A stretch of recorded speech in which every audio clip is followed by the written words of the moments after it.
It was 3:07 a.m. on a bitter December night in 1892, somewhere in the vast stretches of Oklahoma. The wind howled across the barren fields, carrying with it the scent of frost and the faint, distant echoes of a town still asleep. You are standing there, at the edge of a small farmhouse, the lantern in your hand, barely cutting through the darkness. The ground beneath your boots is hard and frozen, every step leaving a small imprint that vanishes almost instantly in the drifting snow. A farmer, like any other, had risen to check on his animals in the middle of the night when something caught his eye, a movement so subtle he almost dismissed it. But then he saw it again, a shadow shifting near the edge of the woods where the moonlight barely touched. He blinked, trying to convince himself it was a trick of the cold air, a drifting mist playing with his mind. And yet, the feeling that he was not alone pressed against him, tightening with every heartbeat. He approached, careful, each step deliberate, the lantern trembling in his hand. The snow crunched underfoot, a sound impossibly loud in the silence of the night. And then it happened. He heard a noise that froze the air around him, a soft scraping, a dragging sound that seemed to come from everywhere and nowhere all at once. You can almost feel it yourself, the hair on the back of your neck lifting, the instinct to turn back, warring with the need to know what's there. What would you do if in the dead of night something unexplainable appeared before you? Would you step closer, or would you run? This is not a story of something fleeting or imagined. What he saw that night would leave questions unanswered for decades, whispers spreading across towns, people speculating, fearing what they could not name. It is a mystery that endures, a puzzle hidden in the cold darkness of an Oklahoma night over a century ago. And as you listen now, imagine yourself there, lantern in hand, heart racing, knowing that what you are about to hear is the story of a night that changed everything, yet remains unsolved to this day. The farmer froze for a moment, though the cold itself could not keep him still. His lantern flickered, casting uneven shadows that danced along the edge of the barn, and in the distance, the skeletal outline of the woods seemed almost alive. The sound returned, soft, dragging, almost hesitant at first, then louder, deliberate. It was not the wind. It was not an animal. It was something else, something moving with a purpose he could not understand. He took another step, careful not to make a sound, his eyes straining in the faint glow of the lantern. The snow reflected it back weakly, revealing nothing but the hollow fields around him.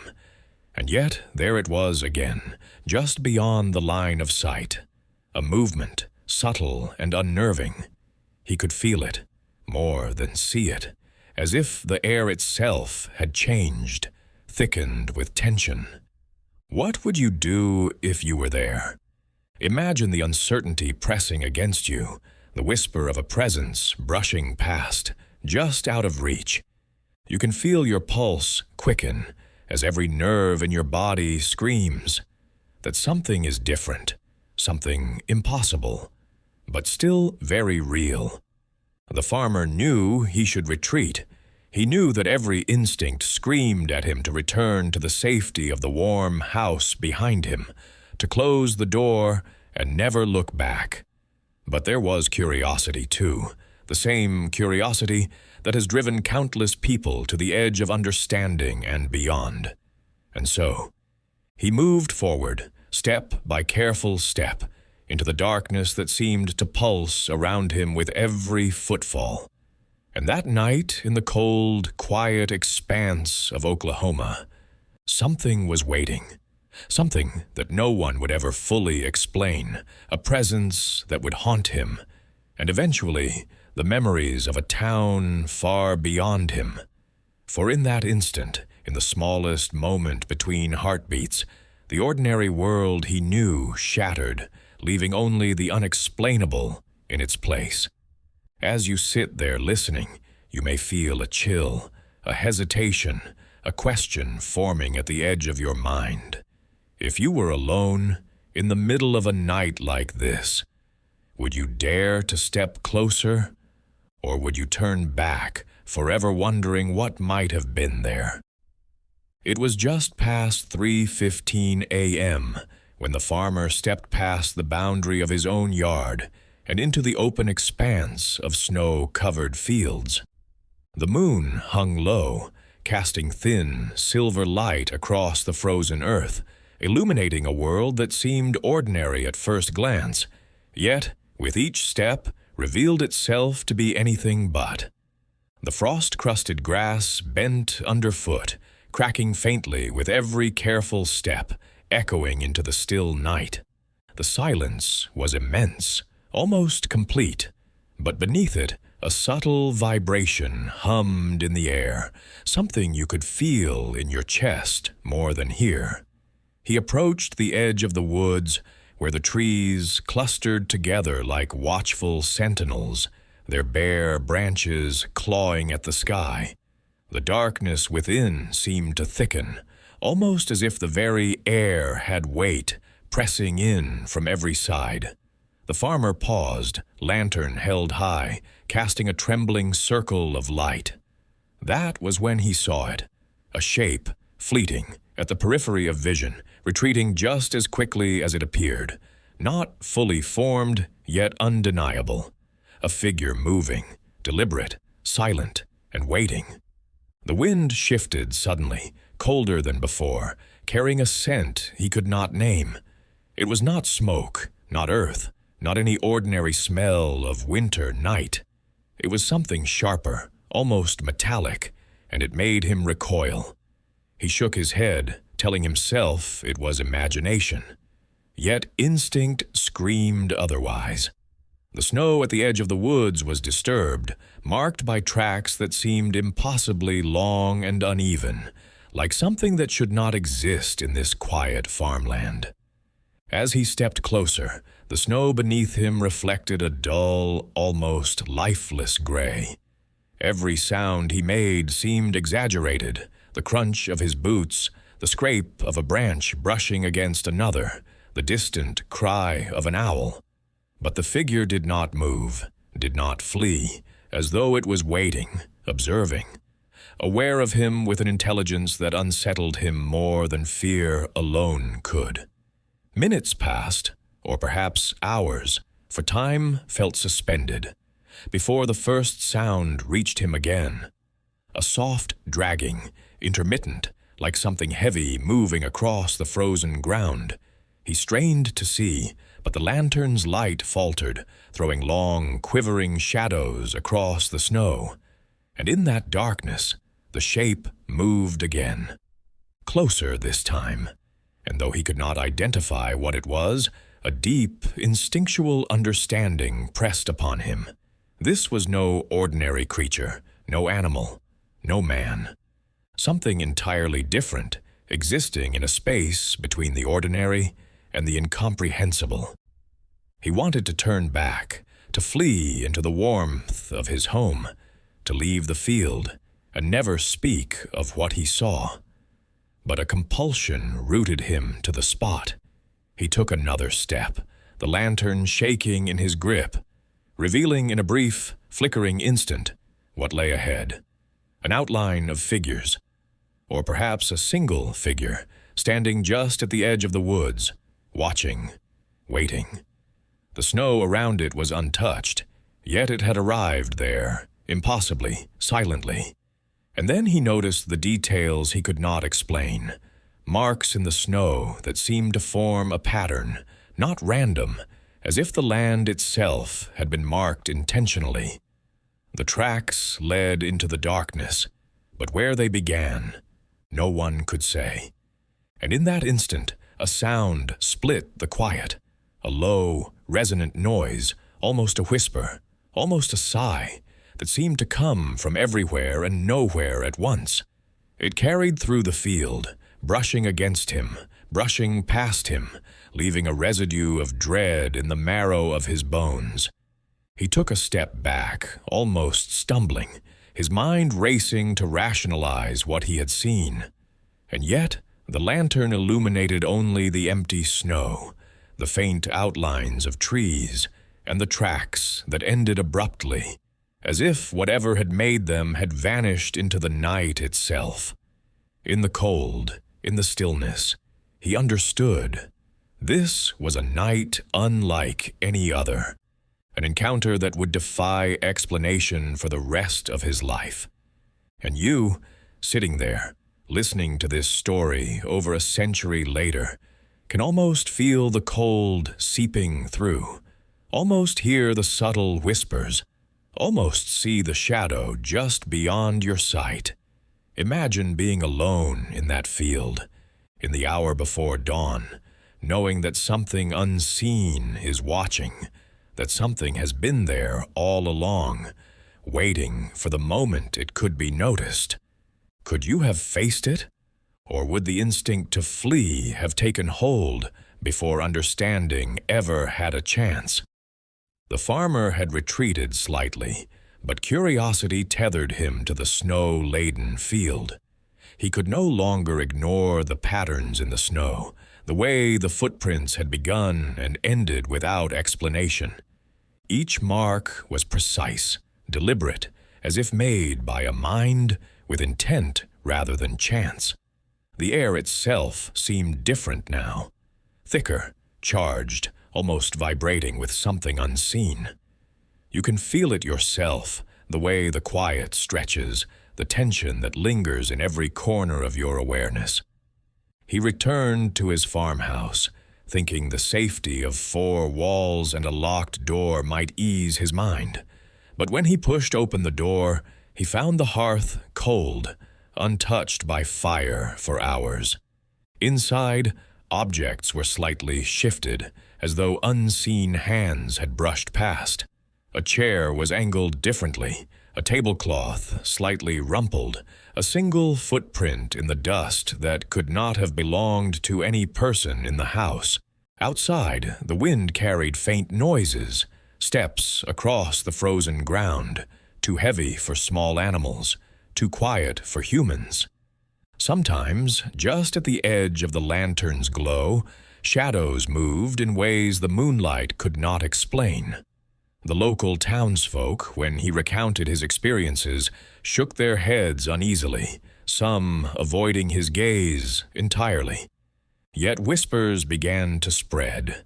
In the general store, in the churchyard, in hushed conversations by candlelight, stories of the figure in the field, of lights appearing in the distance, of sounds that carried across the night like messages meant only for the living. And then the livestock began to vanish. Chickens, goats, even a cow, sometimes found dead, sometimes gone without a trace. The farmer checked his fences, his gates, his barns, but nothing seemed disturbed. Yet the feeling never left him. Something was always watching, just beyond his perception.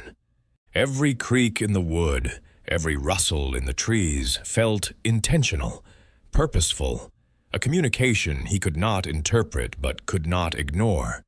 You can imagine it yourself, standing alone, footsteps crunching in the snow, knowing you are not alone, yet unable to see what watches. Your lantern trembles in your grip, every sound exaggerated, every shadow a potential threat. How long could you endure that? Would you continue to investigate, to seek answers? Or would you retreat into the warmth, haunted by questions that would never leave you? By the third night, the farmer was not alone in his observations.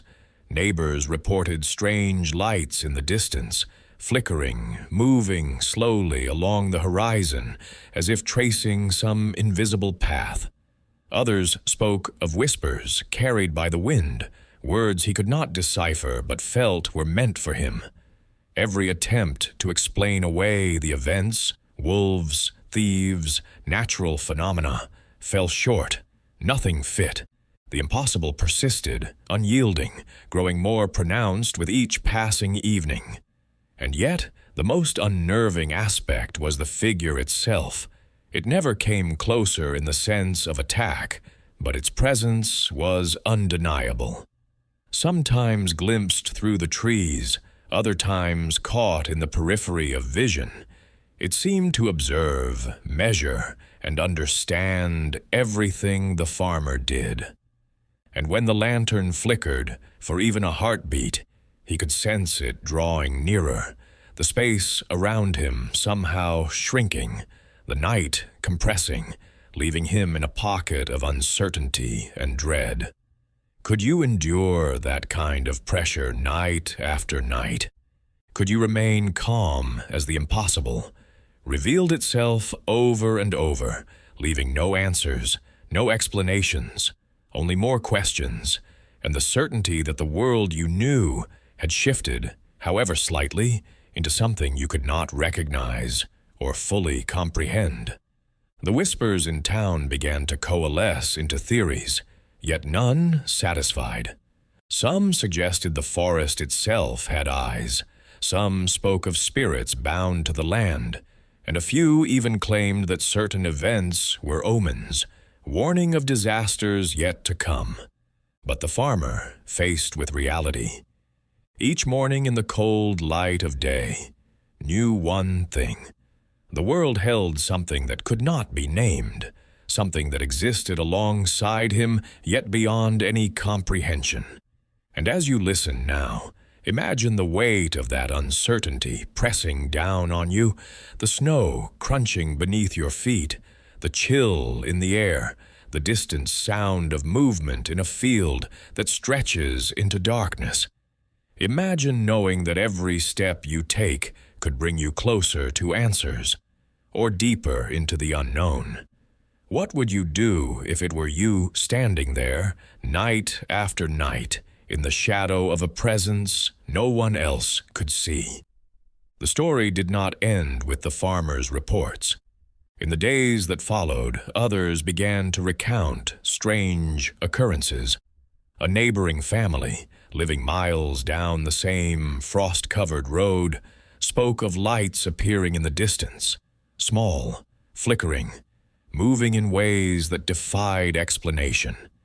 They described shadows that seemed to linger, shapes that shifted just beyond the edge of vision. And when they dared approach, the field would appear empty, as if nothing had been there at all. Town records from 1892, preserved in yellowed ledgers and brittle newspapers, describe a rise in sightings that could not be dismissed. Law enforcement was called to investigate livestock disappearances and odd disturbances near the outskirts of the community. Officers noted the absence of footprints where there should have been tracks, and the presence of tracks where there should have been none.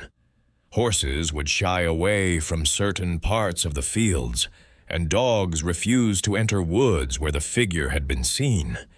Each report was different, yet consistent in one unmistakable fact.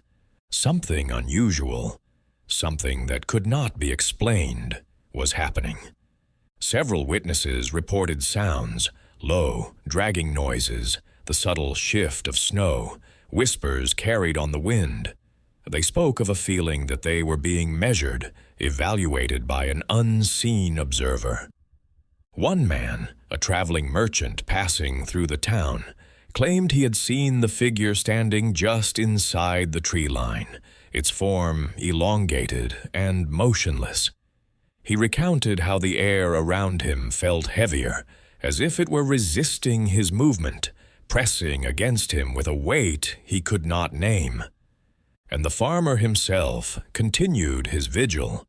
Each night, lantern in hand, he would check the perimeter of his property, noting every shift in the snow, every movement in the shadows. He began keeping a journal, documenting times, positions, and strange occurrences. At 2:47 a.m. on December 12th, he wrote of hearing footsteps approach from the far edge of the field. No footprints appeared. At 3:02 a.m., he recorded a flicker of light within the trees, a movement that lasted only a heartbeat but felt deliberate, as though it had been sent to be noticed. Imagine yourself reading those journals over a century later, feeling the chill of that night, hearing the frozen field under his boots, and sensing the presence that hovered just beyond sight. You can feel the anticipation, the dread building as he waits for the next anomaly, every sound amplified, every shadow a potential signal. The town elders, when approached for comment, grew tight-lipped, their eyes reflecting memories they could not or would not share. Some admitted to seeing faint shapes in the distance, lights appearing and vanishing too quickly for explanation, or hearing the faint, dragging noise across the fields when the night was still. Each account added layers to the mystery, forming a patchwork of experiences that left investigators and townsfolk alike questioning reality. And then there were the children, whose observations were often dismissed but could not be ignored. They spoke of hearing voices, soft and fragmented, calling names they had never known. Some insisted they had glimpsed figures moving between trees, tall and silent, watching them, vanishing the moment anyone approached. Could this have been imagination? Perhaps. Or perhaps the eyes of the unknown lingered where adults dared not look. As you sit there now, imagining those nights, picture yourself walking the frozen paths, holding a lantern as the wind bites at your face. Picture the trees, tall and skeletal, just beyond the reach of your light. Every crunch of snow underfoot, every whisper in the air, is a signal that you are not alone. The farmer, the merchant, the neighbors, they all felt it. And you, listening over a century later, can almost feel it too. The uncertainty, the quiet tension, and the knowledge that whatever haunted that Oklahoma night still lingers in the memory of the land, waiting to be noticed once more. By the seventh night, the farmer had lost all sense of certainty. Each evening, he returned to the fields with lantern in hand, his journal clutched tightly, yet every night brought something new, something more impossible than the last. The wind had grown quieter, almost expectant, and the snow seemed to hold its breath beneath his boots. It was just past 3:12 a.m. when he noticed a series of marks in the snow, unlike anything he had seen before. They were deep, wide, and oddly regular, leading from the edge of the field into the forest. His lantern trembled in his grip as he followed them, each step measured, careful. The tracks did not belong to any animal he had ever known, nor to any man. And yet they were deliberate, as if made by a presence with intent. As he approached the forest line, the air changed. It was colder, yes, but there was something more, a pressure, an awareness, as if he had stepped into a place where the normal rules no longer applied.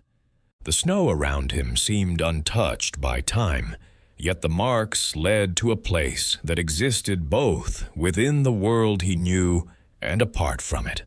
And then he saw it.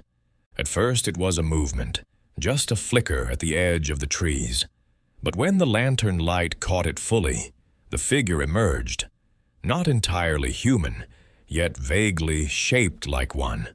Its form was tall, impossibly thin, and its face, if it could be called that, was featureless, a smooth expanse that seemed to absorb the light. The farmer stumbled backward, the lantern tilting, casting long shadows that stretched unnaturally across the snow. The figure did not move toward him, but it did not retreat. It stood, watching, measuring, waiting, And then, in a soundless motion, it tilted its head, as though acknowledging his presence, and the temperature dropped sharply. The air grew dense, each breath a struggle. He felt his heartbeat in his throat, every instinct screaming that he was in the presence of something entirely outside the bounds of understanding. You can almost feel it yourself, standing there in the frozen night, the lantern shaking in your grip, your eyes fixed on a figure that should not exist, a presence that is aware of you in ways that defy logic. Imagine the weight of that realization, the certainty that this encounter would be burned into your memory for the rest of your life. Then the figure moved, not toward him, but across the field, gliding with a soundless, impossible grace. The tracks in the snow showed no explanation for its passage, and at that moment, something on the edge of the woods stirred, faint lights appearing, flickering between the trees, accompanied by a dragging noise that now seemed to echo from every direction. The farmer turned, almost unable to breathe, and glimpsed shapes emerging from the darkness. Others, like the first, tall and featureless, moving deliberately toward a destination unknown. He realized then that the field, the forest, the very night itself, had become a stage for something beyond comprehension. There was no escaping it, not fully. Whatever had been waiting, observing, testing him, was not finished. By dawn, the farmer was found near the edge of the field, exhausted and shaken, his journal clutched in his hand. He could not explain what he had seen, and neither could anyone else. The tracks in the snow had vanished, the lights in the trees were gone, and the forest appeared ordinary once more. Yet the memory of that night lingered, unshakable, passed down through hushed accounts and whispered retellings for generations. And as you listen to this story now, imagine stepping into that same field, lantern in hand, snow crunching beneath your boots, the wind whispering across the empty land. Imagine the awareness of something unseen, measuring, waiting. Could you face it? Or would you turn away, forever wondering what might have been just beyond your sight? For the mystery of that Oklahoma night in 1892 remains unsolved, a haunting question mark suspended over a frozen landscape that keeps its secrets even today. The events of that December night did not fade with the sunrise.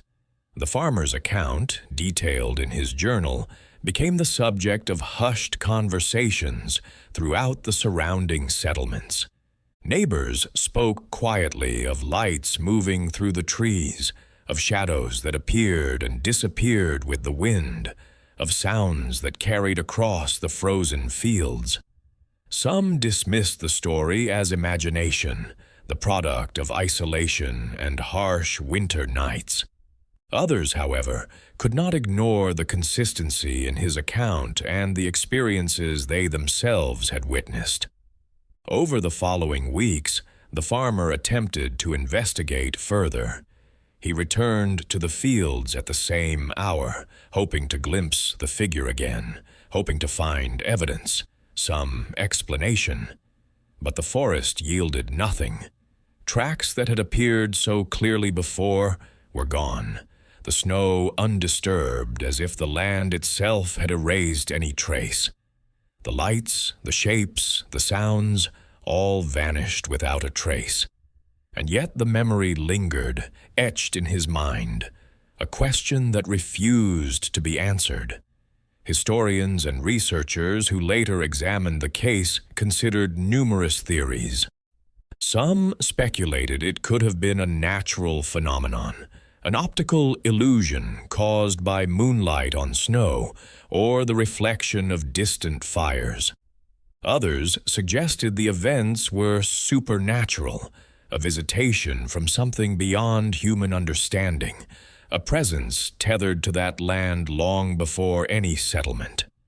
A few proposed the psychological explanation: isolation, cold, and exhaustion warping perception into a vivid and terrifying experience. Yet none of these explanations accounted for everything: the tracks that began and ended inexplicably, the precise movements of the figure, the consistency of multiple witness reports. And so the mystery persisted. The journal, preserved in town archives, continues to be read with a mixture of fascination and dread, each page raising more questions than answers. Imagine yourself now, stepping into the same field where these events unfolded over a century ago. The wind whistles through the trees, the snow crunches underfoot, and a faint sensation prickles your awareness, a subtle feeling that you are being observed. Even in the present day, with nothing visible, the memory of that night lingers in the land itself, as if the frozen ground still holds fragments of the events too strange to be fully explained. What do you think really happened? Could it have been something that exists beyond our understanding, a presence tethered to the night and the land? Or was it a series of coincidences, amplified by fear and imagination?